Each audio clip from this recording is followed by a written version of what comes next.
Hello, everybody. Oh, hi, Jane. We're live now. We've just started. So we might just do a very slow introduction just to allow some of those numbers to pick up. I can see them slowly increasing, so that's good. So thank you for coming along today. Today, IMAC is running a fortnightly webinar where we just discuss hot topics and just a general Q&A, just to make sure we've got some lovely open lines of conversation between IMAC and what we hear from the Ministry of Health versus those on the front line and those with queries. So if you have questions and answers, please, at the bottom of your screen, the Q&A box, please type them in there. We're going to discuss a few of the topics that are relevant this week, and then we'll go into the Q&A session. So please just shoot the questions through as and when you like, and we'll cover them off individually to the group. This session is being recorded, so if you've got colleagues, friends or family who wanted to listen in, it will be available in the next coming days. And there is another webinar like this running again in 2 weeks' time. And if you're just hanging out for more webinars, there's plenty of recorded ones on our COVID.immune website that you're more than welcome to observe. So my name is Olivia Haslam. I am the Midlands COVID Immunisation Advisor, and I'm based in Hamilton. So I'll be hosting today, and alongside me, I have Catherine and Jane, and I'll let them introduce themselves. Kia ora koutou. My name is Catherine Tobin, and I'm one of the COVID Immunisation Education Facilitators for the Midlands region. And I'm based in the Hamilton area. And yeah, really great to have you all on here today. And I hope we can have a really good question and answer session. Kia ora, folks. I'm Jane Morfitt. I'm the Clinical COVID Education Manager. So I'm hiding in the background and I'll be able to help answer questions if they get any challenging ones. I'm sure they know the answers to all of them anyway. Thanks, Jane. Okay, so the numbers have stabilised a bit, so we'll crack on. I just wanted to share my screen.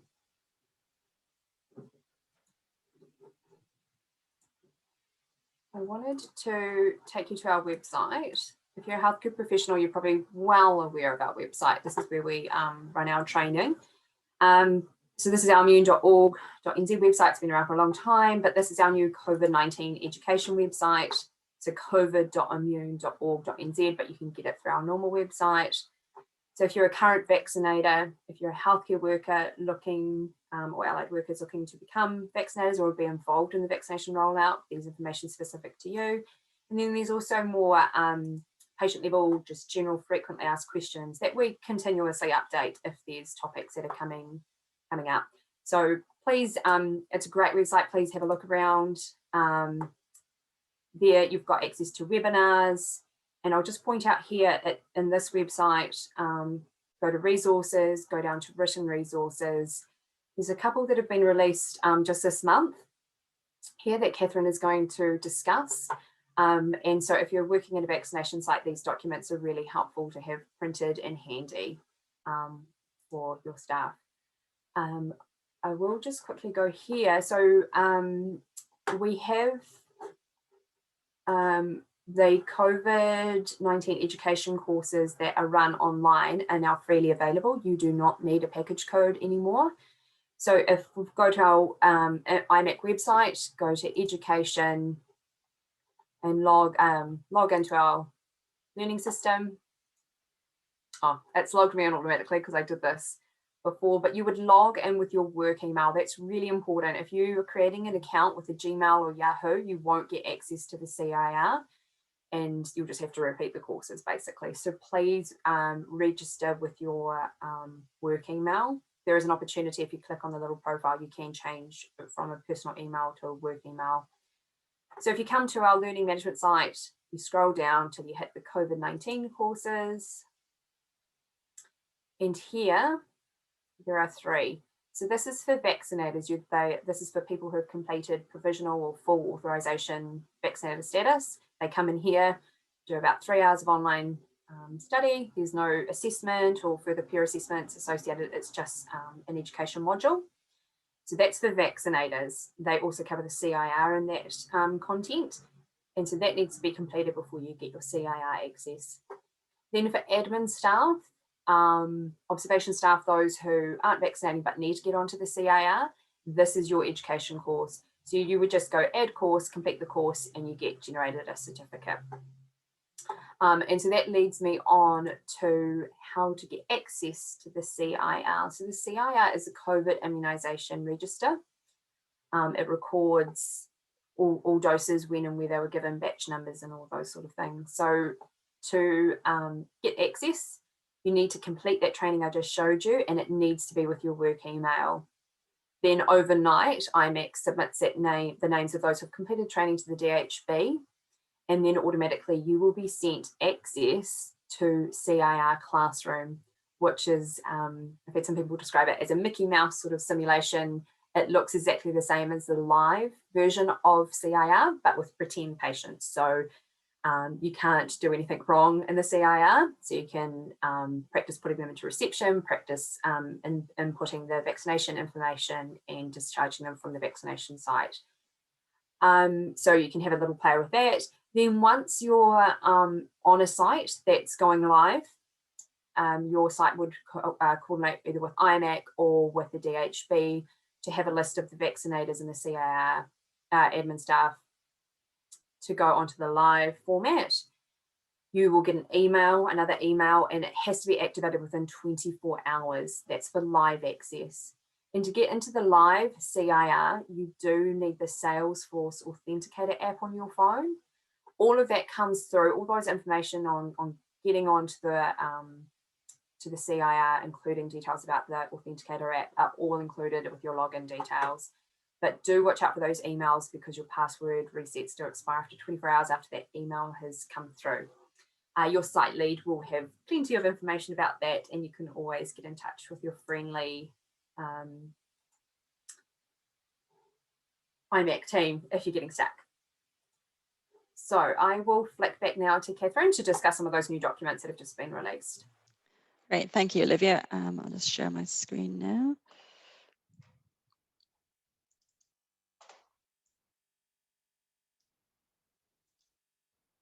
Right, is that looking okay, Olivia, from your end? Yep. So I'm just going to talk to you about this new document from IMAC, and it's the guidance supporting the administration of the mRNA COVID vaccine. It's really nicely set out and really good one to have as a reference document. So the first section will go through the vaccine long-term storage in the freezer, and it's a really nice graphic there about the timelines from when it leaves the super freezers and once its viability once diluted. So all that information is there for you. Also, sorry, Catherine. Yes. I think you've got the wrong screen. I can just see the Zoom page. Oh no. Okay, hold on a moment. If you go to the different tabs at the top. Yeah. Sorry, this was playing up for me the other day. Is that better? Yeah. Yeah, cool. that's what I was after. Yeah. So it goes through the cold chain of the vaccine once it leaves the super freezers. So it's really nicely detailed there, the different time frames for you.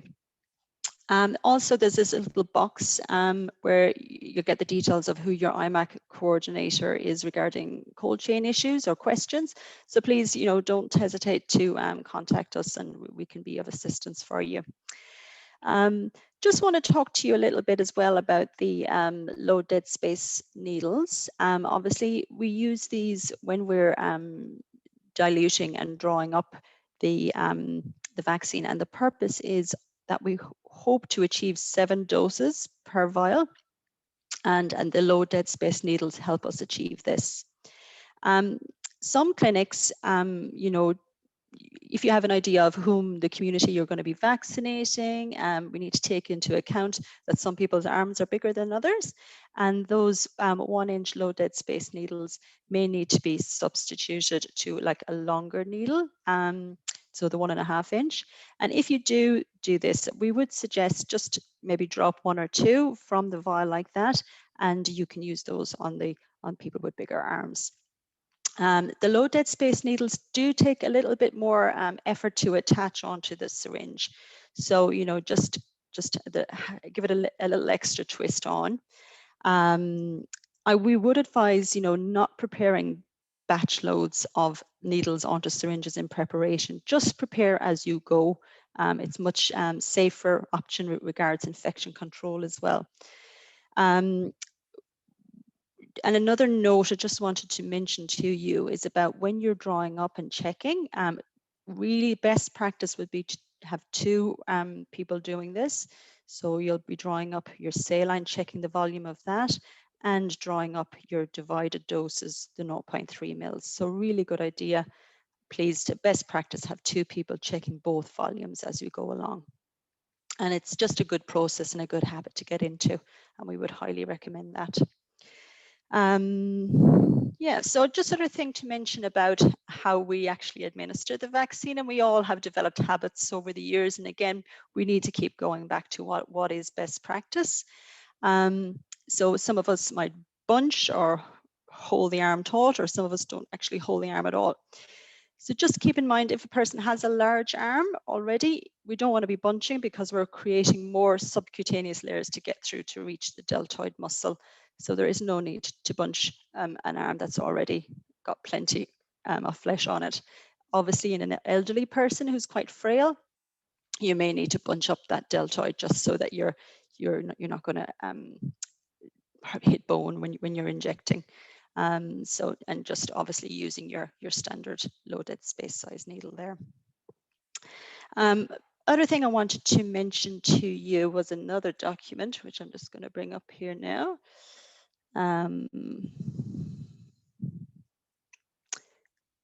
So this is the COVID-19 Vaccinator alert document that's just come out from the Ministry of Health.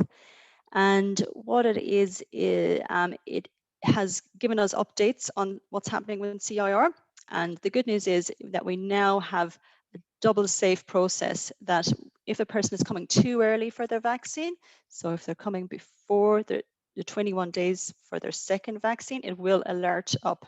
That's in the reception area and in the vaccination area. So it's a really good safety net there, that we want to leave that minimum 21 days between dose 1 and dose 2. You know, as people who are checking people in the administration section and in the vaccination section, it is our responsibility to make sure we're getting that spacing correct, and that's a really, really important step. So please just make sure you take your time and just check all those details are correct. And yeah, so have a little look at these documents when you get a chance, and just to keep yourself refreshed. And I understand that once you log into either Classroom CIR or the live version, there is a tab there that you can press on that will bring up all the new information and new alerts that are out there. So take a look at that. Yeah, so just going to pass you back now. Stop sharing. Great, thank you, Catherine. So I might pass on to Jane now to talk about the vaccinator support workforce roles that are in development. They're currently being piloted. We have been tasked with providing education to this workforce from the Ministry of Health. So I'll pass over to Jane to discuss this. Kia ora, everyone. I've got a brass band playing in the background, so I may not have the best sound quality. I apologise for that. I expect people are aware that there's a consultation underway at the moment with the ministry to look at how we could train up support workers, or vaccinator assistants as they're calling them, to help with the process of vaccine administration. And the idea is that they would do part of the process, but they would still be authorised vaccinators, doing the screening and consenting process, drawing up the vaccines, and the support workers would be involved in administering the vaccines, possibly involved in the reception of patients, and as we already have clerical staff doing that role anyway, and maybe supporting regulated workforce with the observation area.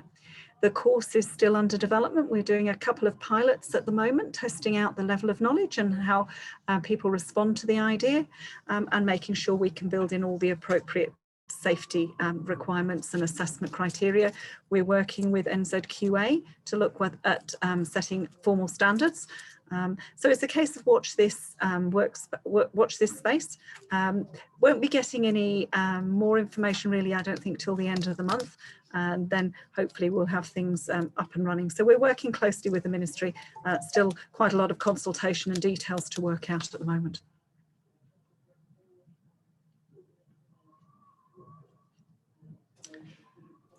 Great, thank you, Jane. So I'll just open the floor. At the bottom of your Zoom page, there should be the Q&A button. Just click on that, type in your question, and we will answer that.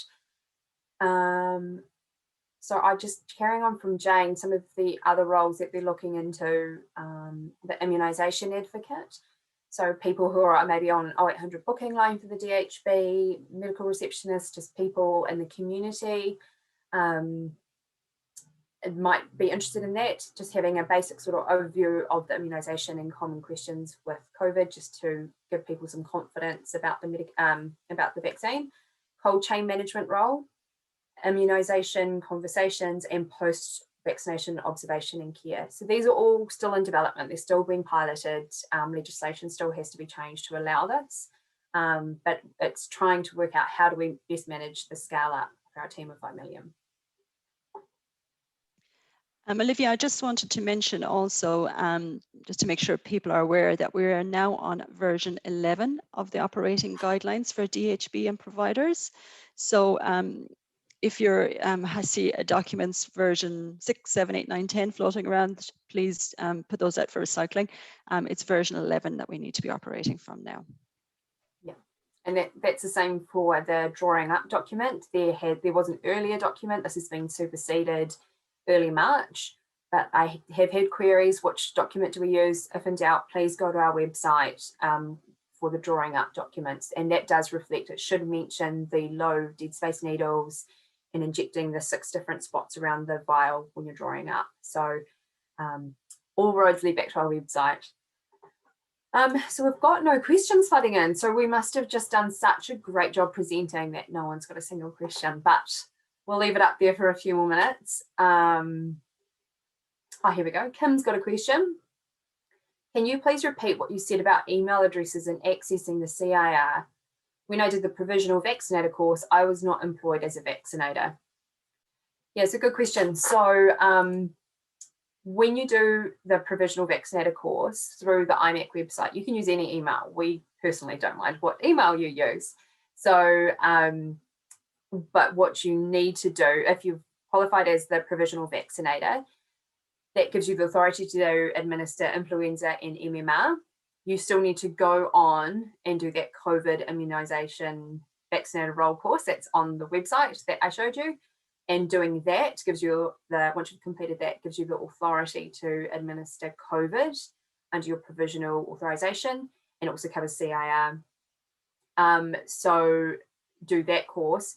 There is an option that you can go into your settings of your of the learning management system on IMAC. You can actually go into your settings similar to where you would change your password. You can actually go in and change your email now. So I would change that email now before you do the COVID vaccinator course. And then that vaccinator course will be linked up with your work email, and you'll use your work email to get into the CIR. The purpose with this whole work email is because the CIR, as you would expect, has higher security settings, and they won't accept generic emails. It has to be that secure work email that they need. And apologies everyone, I was a few minutes late, but I'll just introduce myself at the end. My name's Amy Brass. I'm one of the COVID immunisation facilitators in the Auckland region. So I look forward to meeting those of you who will come through the courses and be working in the vaccination centres. All right. So Catherine, we've got a question. You mentioned that vaccines shouldn't be drawn up in advance. However, I know one particular DHB drew up all the vaccines in advance and then transported them to a vaccine site, an aged residential care facility. What sort of risks were the residents exposed to? And you're on mute. Yeah, I'm happy to answer that. So what I was alluding to in that comment, sorry, I may not have made myself clear, is that what we don't want to see when we go out to a site is, say, 50 syringes taken out of their paper packets and attached to needles and left empty in a box in preparation of when they might start drawing up vials of vaccines. And the reason for that is because if they're just left in the box, it could be someone else who takes it to draw up the vaccine, but they cannot be certain of the infection control methods used when the other person put the needle onto the syringe. So it's best, if you are going to be drawing up from a vial, that you are the person who attaches the end of the syringe, the end of the needle in the non-touch technique. I do understand that DHBs are sending nurses out with pre-drawn vaccines out to residential care. That is fine once it's sitting within that 6 hours. That is absolutely fine, and they are responsible for making sure that those vaccines are kept transported correctly, and that the cold chain of when the vaccine has been diluted, it has been maintained. And I'm sure they're all working to very high standards, and therefore no one will be at risk.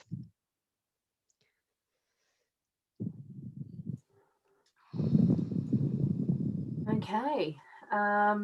Amy, have you got anything to report from Auckland? Any queries that you guys have been getting while we stall for more time? If there's any more burning questions out there. I think a lot of the queries we're getting around spacing of the vaccine, and I think we're having a lot of questions around people having the vaccination and travelling and things like that. And I just wanted to again tell everyone to reference the handbook if they have any questions. It's all really clearly laid out in the handbook, and yeah, everyone can access that online. So we have having a lot of questions about that, and also about cold chain. And again, all of the questions seem to be answered in the handbook. I haven't had any kind of curly ones yet that we haven't been able to work out. Okay, so leading on from there, Amy, do you want to take this one? I have read that you can give the COVID vaccine less than 3 weeks if it's likely the patient will not come back.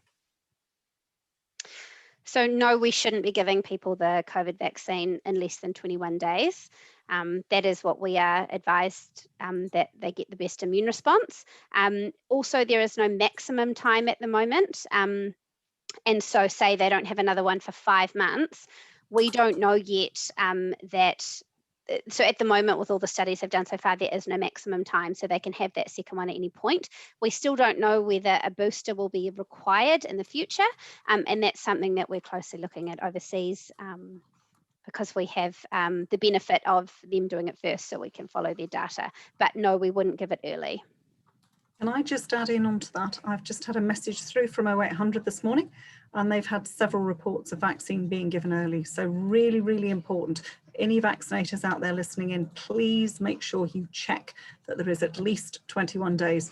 And the first day is counted as day 0. So when they give them the vaccine, that's day 0, then 21 days. Doesn't matter the time on the 21 days, doesn't matter whether it was morning or afternoon, but you must have a minimum of 21 days. Yeah, great, thank you. And just to add to that, there's 3 weeks that should elapse between dose 1 and dose 2 of COVID, and the advice as it stands is that the influenza vaccine should be given 2 weeks either side, so 2 weeks before the first dose or 2 weeks after the second dose. However, if a person turns up to a COVID site and they received their flu jab within the last 14 days, you don't have to turn them away. You can give flu and COVID close together. It's just you have to make the patient aware. If they have a reaction, we won't be able to identify which vaccine they've reacted to. So that's the purpose of the 14-day stand down.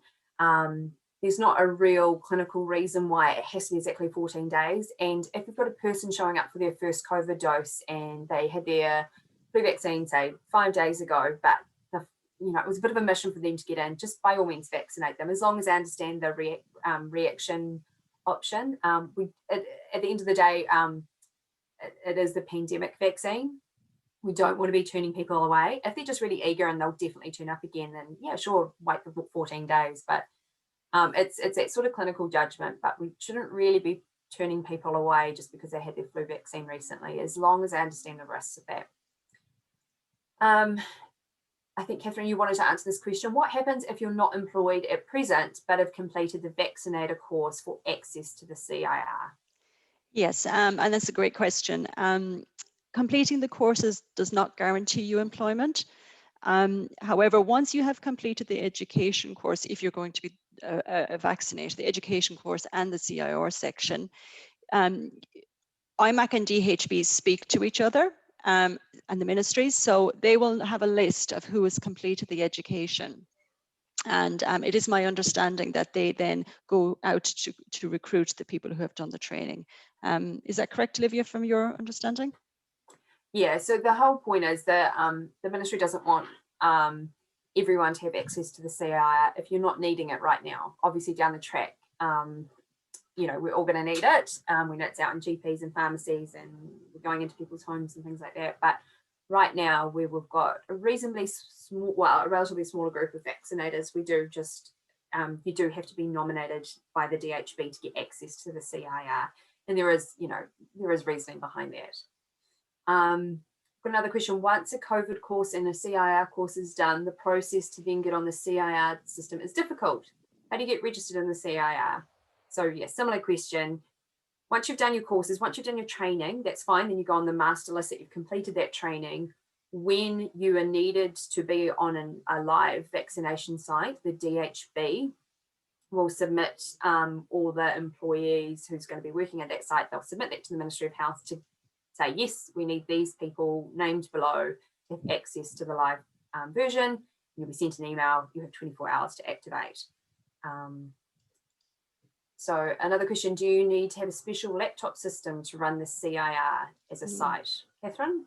Yeah, so your laptop, to my understanding, the software, the laptop program needs to be less than 5 years old. I think it's in the operational guidelines anyway. Your version 11 of your operational guidelines has a whole section on your IT requirements for your provider. So you could just have a look in there and consult with your practice lead or your vaccination site lead as to make sure that all the IT equipment is up to date. Great, thank you. Kim Taylor's got a question for you, Amy. It would be helpful to have access to the CIR classroom so we are more proficient when we are employed. Thanks, Kim. So this just goes back to the point. I understand people, you know, sometimes get nervous about new IT systems, but this is a system that, you know, as we progress and realize that we can tweak it, it is getting tweaked. So we don't want people to practice it now when, and, you know, have access to it when it may change or they may not work within the workforce for, say, another 3 or 6 months. So you will have plenty of time once you get CI access to have a go through it and have a practice. And I will just say it isn't hard to use. It is quite a basic system. And a lot of it is drop-down box. Well, I think most of it is drop-down boxes. And for each individual part, so say you're just doing the vaccination, it really is about 5 drop-down boxes and a press enter. So it isn't it isn't hard to use, and as you're within your working facility, as you're orientated to each different role, you will have a different aspect of the CIR that you'll work alongside someone with. Yeah, thanks. Thanks, Amy. Diane wants to know, does the influenza vaccine also get recorded on the CIR? No, it doesn't. The CIR is just for COVID. Influenza vaccine gets recorded on the NIR as it has been all the way up as long as we've had the NIR. So all scheduled vaccines go through the NIR, and then we've got running simultaneously the CIR. They will be combined eventually into the NIS, the National Immunisation Solution System. So another acronym for you to learn, but it's the NIR needs an update. The CIR is a good, you know, if that's how the new system's going to work, it's going to be great. But watch your space. The IT is always changing as technology changes. Right. Oh, here you go, Catherine. How are people alerted to new versions of documents, etc., and possible practice changes? I would just keep an eye out on your Ministry of Health website, and if you subscribe to emails with the Ministry of Health, you'll get an email every week detailing with any new information. So keep an eye out on that. Yeah. Yeah, And Ministry also of Health. to add, Yeah. also to add to that, the IMAC website as well. Keep an eye on that, because we often will put a link up to changes or changes within the education or the workforce. So keep an eye on the IMAC website as well. All right. Well, we've worked through this. We had 12 to 1 booked out, but questions have slowed down a bit. So any last questions? Any last burning questions anyone's got? Otherwise, we'll look at closing this. Yep. That's good. It's always nice to know there's not too many questions out there. We like to think we're approachable and people can ask us questions as they crop up rather than saving them up for a 2-weekly webinar. But nevertheless, there's been some interesting ones that I'm sure will be beneficial to other people to hear the answers to as well. So no need to hang on longer than we need to. There is an alert system set up. There's just a last question there coming in about how people can make sure they're kept alert. There is a phone app that you can download that the ministry is encouraging people to download to get latest updates on any changes to the vaccination programme. Can any of you remember the exact details? Yeah, the Athena app. That's so it. AWHINA. It's run by the Ministry of Health. Lets you access information from the Ministry of Health and other trusted resources. And sign up for our newsletters as well. So that way you've got, any changes that we implement will come out in our newsletters, our MailChimps that go out. So you can sign up to that on our website. So if you're signed up to both of those, you should be keeping abreast with any changes. And hopefully the amount of changes will slow down now as well. Yeah. Oh, okay, so Christine's asked, you talk about work emails, but what if you're not currently working, if you're on home personal email? That's fine. So when you get employed, to do the COVID vaccination, you will need a work email. So part of your onboarding with HR would be to get a work email because you need that high level of security to access a CIR. So that would be part of the employment package that the provider has to provide their vaccinators and admin staff with. All right. And if in doubt, our email addresses of the COVID team for all the regions are on our website, covid.immune.org.nz. So feel free to reach out if you've got some more specific questions you want discussed, or we will be back in 2 weeks' time. So thank you very much, everyone, for your time. Have a lovely Tuesday. Take care. Bye-bye.